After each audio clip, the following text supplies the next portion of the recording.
welcome to Navajo County Connection. I'm District 4 Supervisor Steve Williams, and thank you for joining us today. On today's episode of County Connection, we'll be talking about Proposition 419, which is a proposition that will be on your ballot for you Navajo County voters this upcoming November. And to talk about that, we have three special guests from county leadership. We have our Sheriff, Casey Clark. Thank you. Our County Attorney, Brad Carlyon. Thanks, Steve. And our Assistant County Manager, Bryan Layton.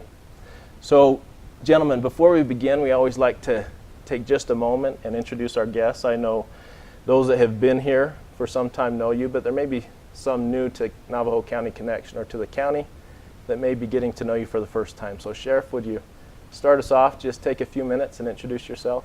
Well, thank you, Supervisor Williams. Casey Clark, Navajo County Sheriff. I've been the sheriff for the last 10 years here in Navajo County and been with the Sheriff's Office for 31. So, and not much longer. And in those 10 years, twice, Sheriff Clark has won the National Sheriff of the Year Award through the WeTip organization. So we're very fortunate for that. Thank you.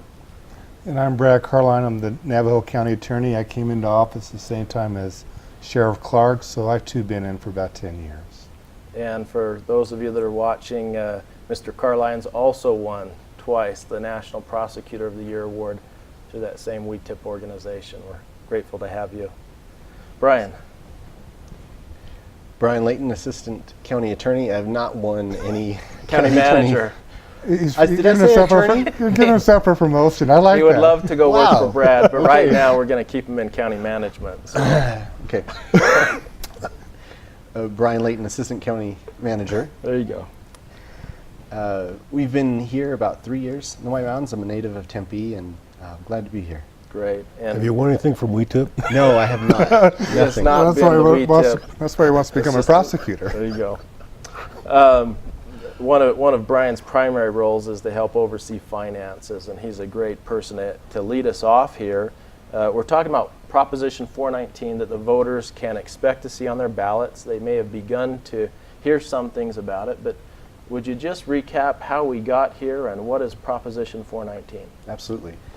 So, Chairman, after a decade of really tough times in the county through the recession, the county has adapted. We've reduced staffing, about 16% of all the jobs in the county, and really leaned out our workforce, changed our operations, and become a really efficient government at this point. But looking into the future, we see the closure of the Navajo Generating Station, the Kayenta Mine, and the Cholla Power Plant. And those are really big obstacles that we just can't overcome by reducing and cutting anymore. We've gotten to the point where we've cut and trimmed our operations just about as far as they can go. Looking forward, there is an option that we can use to overcome this obstacle. And on July 10th, the sheriff proposed to the board that we form a jail district. And a jail district is a special tax district that would raise funds exclusively for the operation of the jail. But at the same time, that would alleviate a lot of pressure on our general fund and make it possible for us to fill the gap and overcome the challenges of coal power generation leaving. So on July 10th, the board followed that recommendation and approved the formation of a jail district. And that continued the process. So on August 14th, we had a public hearing. And so they gave a chance for the public to come and express their views, either for or against, and for the board to continue that discussion. And at that point, the sheriff, Brad, many other members of our community came and spoke and shared their feelings. We had several folks that shared their support of the jail district and their support of county and maintaining county services. So at this point, the board approved that, and it's now on the ballot for November. So but before we get in and talk a little bit more about what a jail district or Proposition 419 would do, I just want to go over something you touched on. I've been on the Board of Supervisors for almost 4 years now, and I know the sheriff has been with the county longer than that. Mr. Carlyon's been with the county longer than that. But in the time that I've been on the Board of Supervisors, every year we've been cutting and trimming. And I know over a decade, 16% of the workforce had been scaled back to become more lean. Last year, for the very first time, we were forced to cut programs, entire programs that the county before had been providing. We no longer house juveniles here in Navajo County. If they're in detention, they go out of county. Also, child support enforcement through the county attorney's office was eliminated entirely because we simply could not continue to afford what we were doing. So we made some aggressive cuts. Currently, we're healthy, correct? That's right. At the county, currently we're healthy fiscal year 18-19, but we can see what's coming down the pike with the coal industry, what's happening. Exactly. Were it not for the changes in coal power, we would have a sustainable budget. We've made some really tough cuts in these past years to set us up, to put us in a good place with sustainable revenues and sustainable programs. And so with the closure of NGS and then Cayenta and Cholla Power Plant, NGS, Navajo Generating Station, that will close by the end of 2019. Cholla is shortly behind that. What fiscal impact, dollars-wise, does that have to the county once those industries go away? So once the Navajo Generating Station closes, that impacts the Cayenta mine, which really impacts us on the sales tax side.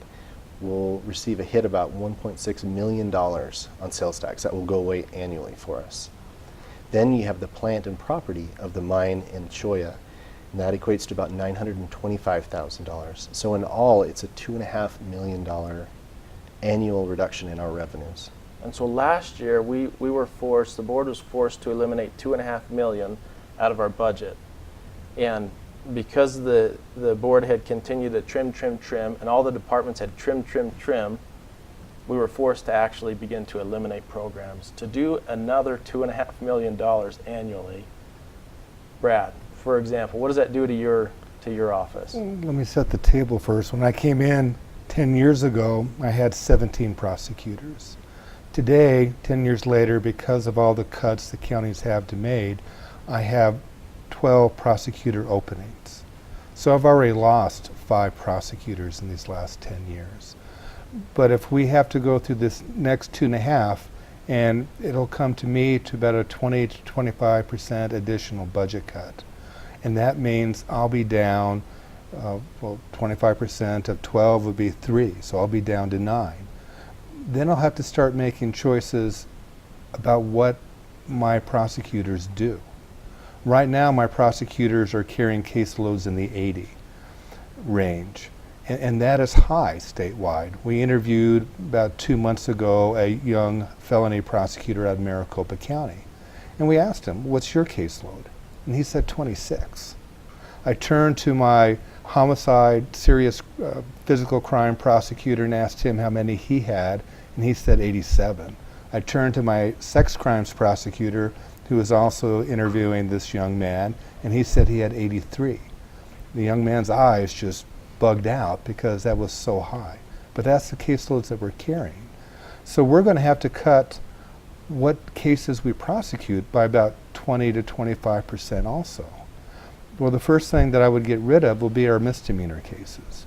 And in Navajo County, we have contracts with all the municipalities where we handle all their prosecutions instead of them doing it. And we get paid some money that ends up paying for one young prosecutor in my office. So now I'm going to have to lose another prosecutor. So now I'm really going to be down 4. I'll be down to 8. So now I'm going to have to look at the felony cases that my office files. And we file over 1,000 a year. So that's 200 to 250 felony cases that we'll no longer be able to prosecute. Which ones are they going to be? Are they going to be the aggravated DUI, somebody that had 3 or more? Are they going to be the aggravated domestic violence, where somebody's beating up people in their homes? Do I not do the burglaries? What victims aren't going to get justice for what happened? And those will be the tough choices that we'll have to start making. So what I hear you saying is currently the felony caseload or the caseload that your prosecutors are carrying is well above what is carried in other counties Much in higher. Arizona. Yes, And we're 3 times that felony prosecutor in Maricopa County. And if there continues to be cuts in your office, you're no longer, you begin to have to prioritize what you're actually going to prosecute and what you're simply not able to prosecute. And economics will become much more of a factor in it. Can we afford to do the prosecution? Sheriff, you had come to the board proposing a jail district. Now, I know that there was a tremendous amount of research, data-driven research from our management team and others before you got to the point that you came and asked the board to consider approving a jail district. Will you talk about how you got there and how your office could be impacted? You know, Chairman, it was one of the toughest decisions I've had to make as a sheriff, is that nobody likes taxes. I don't like taxes, none of us do. However, the 10 years I've been sheriff, I've had strong support from the Board of Supervisors from day one through today. And I've not had anything really cut in my office. We've driven old cars and not had some of the best equipment, but we've gotten grants and we've done well. You know, looking at it now, it's down to, we've already cut some public safety, and that's through Brad's office. Now it's coming down to my office. My office, I believe I have the largest budget in the county. And a lot of that is the jail. Incarceration is extremely costly to the county, to the citizens, whether it's at the county level or the state level, what have you. But if I was to lose 20 to 25%, I'll lose at least 8 deputies, and that would basically, that's what I would have for the whole Holbrook-Winslow area. I would lose about 13 positions in the jail. I've been very fortunate to get contracts from day one to house inmates, whether it be for the feds or for the tribes or what have you. And right now we have a BIA, which is the Hopis, and we're somewhere around 50 to 60 a day on that right now. And we've lost, you know, over the years, it's never been stable. We've had DOC, and then that goes away. We've had BOP, that goes away. We've had White Mountain Apache, that goes away. It's not a stable funding source for the jail. So that's one of the ways, you know, I talked to, I think last year at the budget or 2 years ago, I came before you and said, we have to figure out a way for stable funding for this jail. If the Hopis now, if we lose them, that's about $1 to $1.5 million. So you take into consideration the $2.5 million you've talked about, Bryan, that's another $1.5 million. So now we're at $4 million. So how much more does that do to Brad's office, my office, recorder's office, so forth? We've looked at different ways as I've talked to people about funding the jail. They're like, well, make the inmates pay. I've charged them for everything and anything I can. I've told people, I'm not joking, that in one of the elections, one of my opponents had said, well, you know, if the budget's such a problem, we'll have a bake sale. And I thought, well, how immature is this kid? Why would, I mean, really? I am now selling ice cream sandwiches in the jail to fund a program because we had one of the ways to reduce cost in jail is to end recidivism. In other words, get people a GED, get people a drug treatment and so forth. And we do that. But I can tell you that losing that kind, we won't have any more GED programs. We won't have any more drug treatment programs, which is going to cost more and more. Navajo County as a whole, whether it's Pinetop, Lakeside, Winslow, the county itself, we've gone through a lot here in the last 15, 20 years. We've had the Rodeo Chetaskai fire, which impacted all of us. The logging's gone away, and the jobs that created. The paper mill's gone away. Now we're looking at the coal and so forth. You know, people say, well, what about economic development? We're trying. You know, Navajo County is a leadership role in that. The cities are. But it's just not here yet. This Proposition 419, we've reduced our response times across the county. We've got 24-hour service in many areas of the county. And we're not going to have that. It's all, a lot of that will just have to go away. I hate, I don't want scare tactics here, Sure. but I think that the people have, I've heard nothing but a lot of positive about the sheriff's office over the last years. And I'd like to continue doing that. I think that that's the reason 31 years ago I started. I enjoy helping people and keeping our community safe, and we do have a safe community. Brad and Sheriff, both of you had talked about a reduction of 25% in the staff if when these coal industries go away, if there's not a revenue source to replace it. Bryan, you'd talked about over the last decade, the county's reduced its workforce by 16%, which means what 100 employees were doing 10 years ago, 84 employees are doing today. If there's not a revenue replacement for the coal-powered industry, we're now looking at roughly 60 to 65 people doing what 100 people did a decade ago. And we've heard of how that impacts two departments, but really it would impact every department and every service that the county offers. To this point, we've not reduced the budget for the sheriff's office, but every other department has failed it. And really, we've tried to cut in areas that the citizens on a day-to-day basis wouldn't feel. But when it extends to public safety, that's something that people begin to feel every day. Correct me if I'm wrong. The largest expense for the county is public safety, and I include the courts, prosecution, indigent defense, public defender's office, probation, sheriff. That's the biggest expense of the county. Over half our budget is that. Within the public safety budget, the jail is the most expensive within that public safety budget. So how would the creation of a jail district, what does that look like, and how does that help to replace lost revenues from the coal industry? Absolutely. So the jail is our largest expense, about $5.3 million annually. So a jail district would bring in revenues to help support the daily operations. Now, within the jail, the sheriff talked about his federal contracts bringing in inmates. We also house inmates from our local cities and towns. And those jail fees that the cities and towns pay account for about $425,000. Now within a jail district, those jail fees would go away. So local cities and towns would keep that money inside their budgets annually. To spend locally, how they see fit locally. Absolutely, absolutely. So there's a net that we're talking about here with the money that the jail district would bring in, less the jail fees that are currently charged that would no longer be charged in the future. And then we have other increased costs.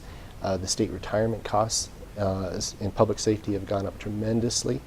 So netting all that out, it's about a $2.5 million benefit. So if you look at it, it really just fills the gap of what we're losing from coal power generation.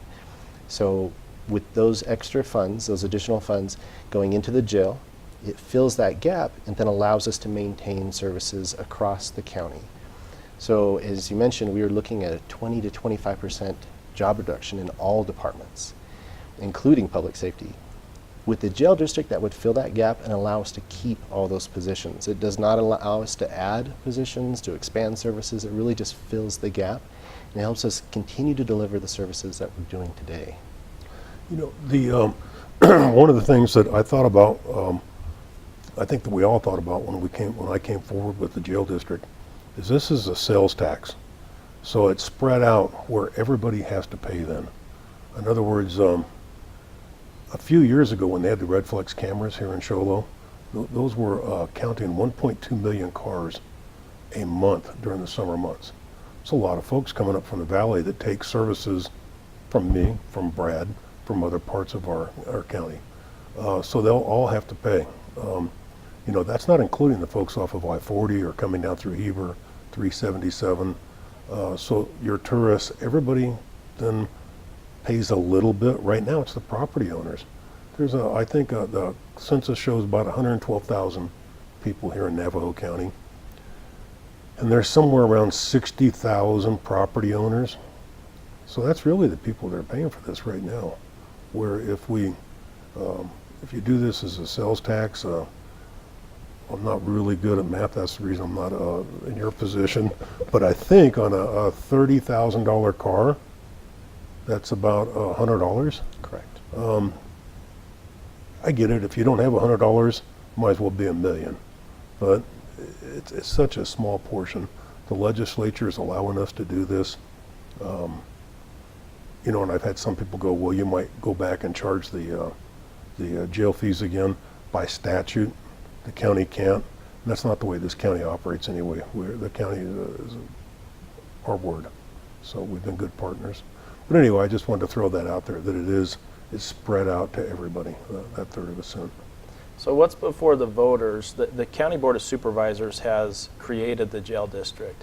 What will go before the voters in November, they'll vote yes to fund the jail district or no to not fund it. If they vote yes, what's the result? A third of a cent sales tax, is that correct? That's correct. That will be county-wide, and when people come to visit, they'll pay a third of a cent sales tax. So on a $30,000 car, they would pay $100. On a $3 dessert, they'd pay a penny.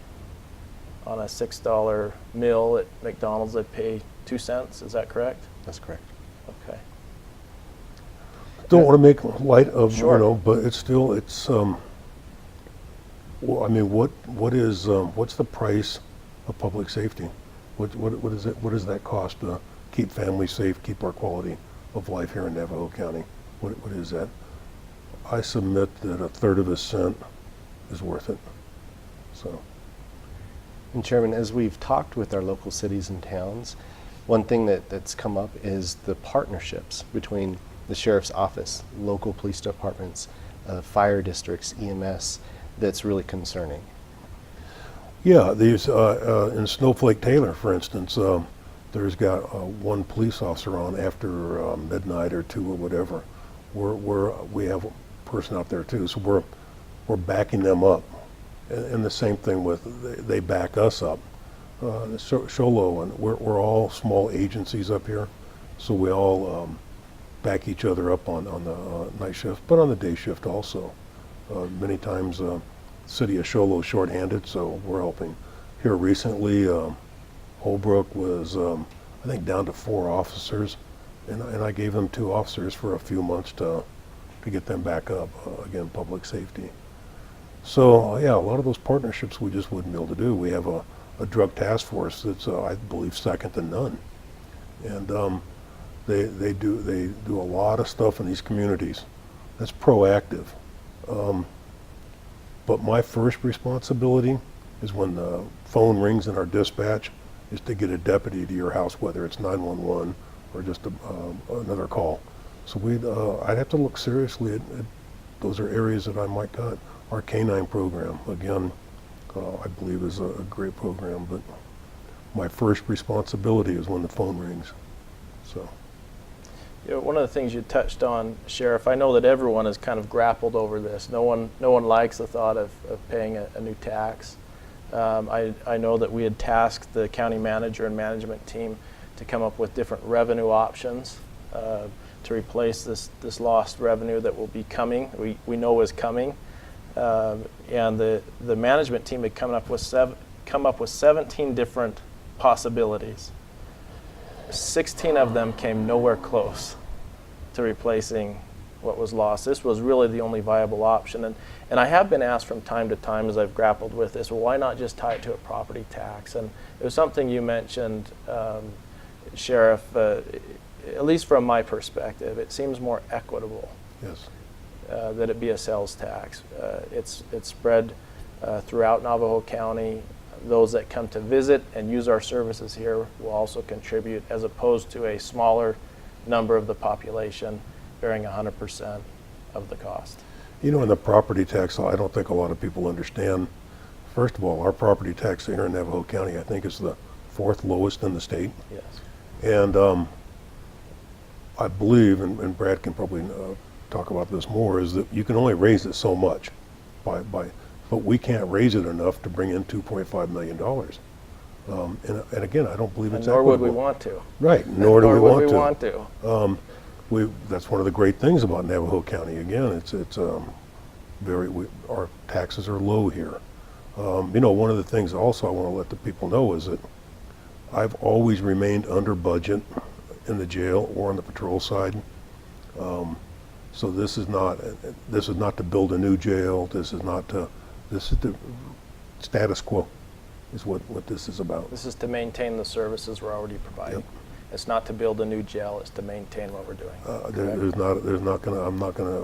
We, the sheriff's office, is not going to go out and get all kinds of new equipment and so forth. Sure. We're not going to lose people. We're going to keep on providing quality services at the rate we have them.